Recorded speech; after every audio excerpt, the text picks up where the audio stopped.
on set here is Ambassador John Bolton. He's, of course, the former National Security Advisor to former President Trump. Ambassador, let me start with, you have a degree in diplo-speak, or intel-speak. So when you hear the phrase, highest levels of government on the domestic side, how do you interpret that? Well, the implication is that it's Putin, right? Or if not, Sergei Shoigu, the defense minister. And it wouldn't surprise me. I mean, as long as we're speculating on what they had in mind here, I think the Russians have had a pretty successful run of intimidating the United States and NATO during the course of this war.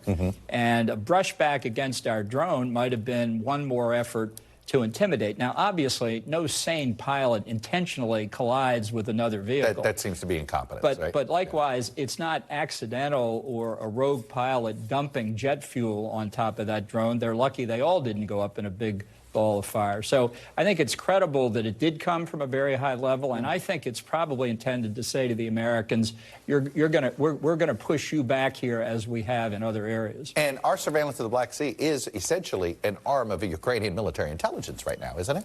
Well, I hope it is. Yeah, it should it should be, in theory, right? But let's be clear. We're entitled to fly in international airspace and do anything we want, as are the Russians. So this was a deliberately provocative act, and I think it's a mistake to give a relaxed response. Yeah, I was just going to say, what would you be advising?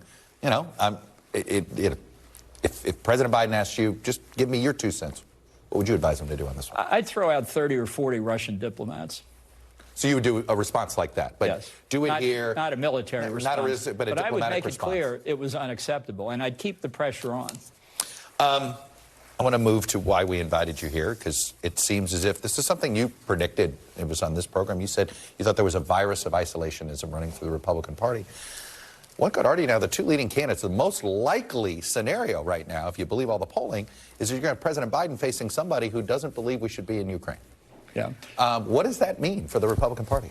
Well, I think it's very inconclusive politically at this point, because I think the early polling isn't necessarily going to tell you the direction things are going to go. I was very disappointed in what Ron DeSantis said. Let me just say that right at the beginning. I don't understand the political logic of it before we get to the bad strategy. Okay. What kind of voter is going to say, you know, I was going to vote for Donald Trump, but then I heard Ron DeSantis had exactly the same position on Ukraine as Donald Trump, so now I'm going to vote for Ron DeSantis. What is the voter that he's trying to appeal to? I think it's a mistake politically. We'll see. Trump is already beating him like a drum for being a flip-flopper, which is not a good look. So whatever the political strategy was, I think that was wrong. And in terms of geopolitics, I think it was badly wrong. Well, let's talk about this. He calls it a territorial dispute. So let's go. Let me play this game here. Governor DeSantis calls you up, says, "Hey, look, I'm learning more here. I think this is a territorial dispute." And you would say? Of course it's not a territorial dispute, but it reflects his antecedent error of saying it was not a vital United States national interest, which it manifestly is. It has been bedrock American policy since 1945 that peace and security on the European continent are important to the United States, important economically, important politically. In the terms of the NATO treaty itself, important civilizationally. So a threat to Ukraine is a threat to peace and security in Europe and to our allies. This is an act of unprovoked aggression. And let's be clear, the Russians don't think this is a territorial dispute. They think it's about recreating the Russian Empire. The Ukrainians don't think it's a territorial dispute. They think it's about their sovereignty and independence. And I think there's a real important analogy here between Ukraine and Taiwan. Well, it's fun. Let me pause you there, because that's exactly where I was about to go, because I actually want to put up his whole statement, because this is where his statement is actually in conflict, and it's on the issue you're about to bring up. Well, here's what Ron DeSantis, the longer statement he sent to Tucker Carlson. While the U.S. has many vital national interests, securing our borders, addressing the crisis of readiness within our military, achieving energy security and independence, and checking the economic, cultural, and military power of the Chinese Communist Party, becoming further entangled in a territorial dispute between Ukraine and Russia is not one of them.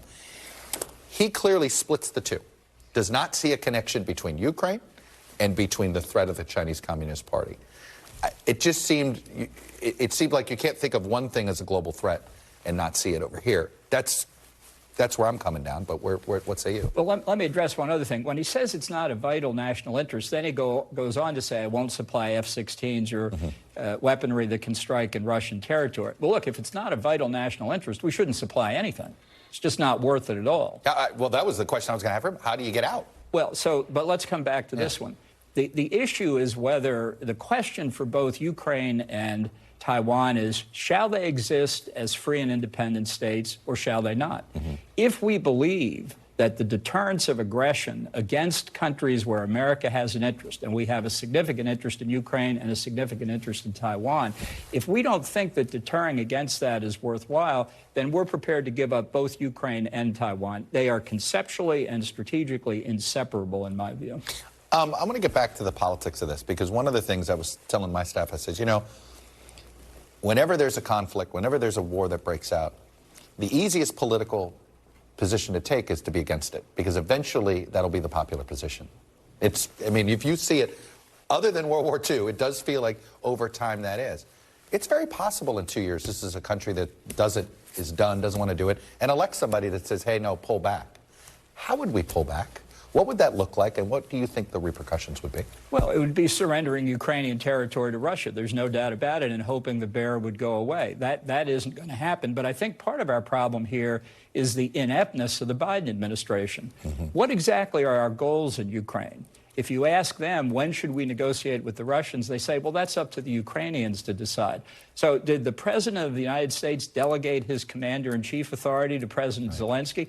I understand Ukraine's got goals. What are America's goals? Our official position is we want to see the restoration of full sovereignty and territorial integrity. Those are the goals. Let's reaffirm them, and let's say, what strategy are we going to put together to achieve that and end this argument about one weapon system after another. If Biden doesn't think those are our goals, he needs to say that so we can have a debate. It does seem as if if you believe the whole goal is to restore the entire territory, including Crimea, then what should we be doing right now? Giving them a lot more than we are? Absolutely. And I think this is where the Russians have, with incredible success, deterred the United States.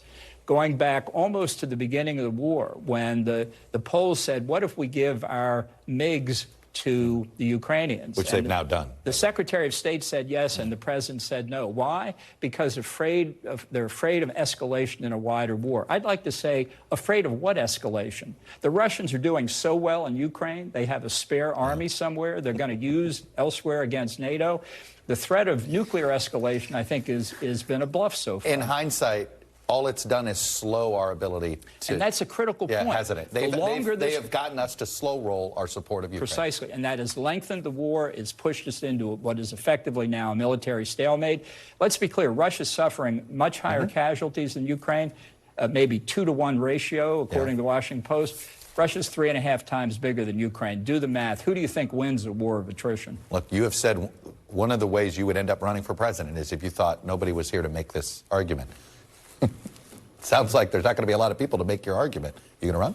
Well, I like the argument that I'm making, and I think it's important to make. I think on foreign policy, people want their leaders to explain what the objectives are and how we're going to get there. Biden has failed to do it. It has opened the door to the isolationists who say we shouldn't be there at all. This is a tragedy in the making. What's your timeline?